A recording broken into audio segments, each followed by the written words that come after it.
tatanggalin na natin ang oil plug using 17mm socket wrench. Maganda, naka center stand tayo. Naka-ready na rin ang container na sasalo sa used oil. So pag tinanggal natin yan, tatlo pong parts yan. Yung oil plug, yung strainer, and yung spring. Lilinisin natin yung strainer kasi lahat ng dumi dyan po sinasala.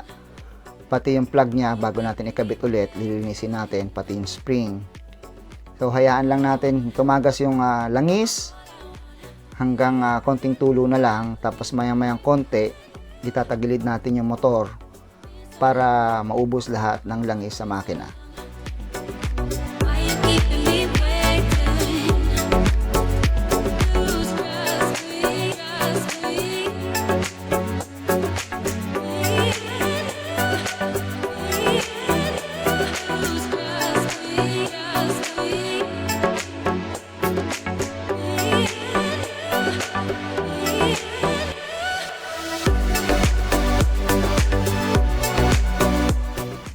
Pagkatapos natin linisin ang oil strainer, oil plug, and spring, i-check din natin ang oil plug o-ring kung okay pa siya.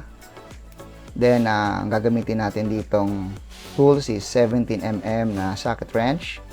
Mas maganda din kung mag-change oil tayo na malamig ang makina.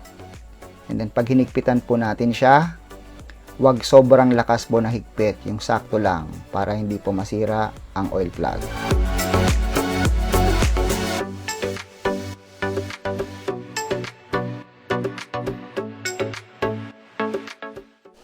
Ang nabili nating oil is 1 liter, so babawasan natin siya ng 200 ml kasi ang oil capacity ng Honda Click 125 is 800 ml only.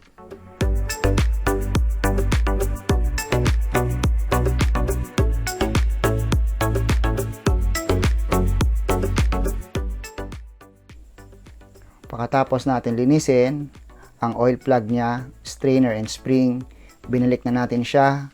Ngayon naman, magsasalin na tayo ng bagong langis using oil funnel, and then after natin magsalin dito, lilinisin naman natin ang oil cap niya and yung dipstick.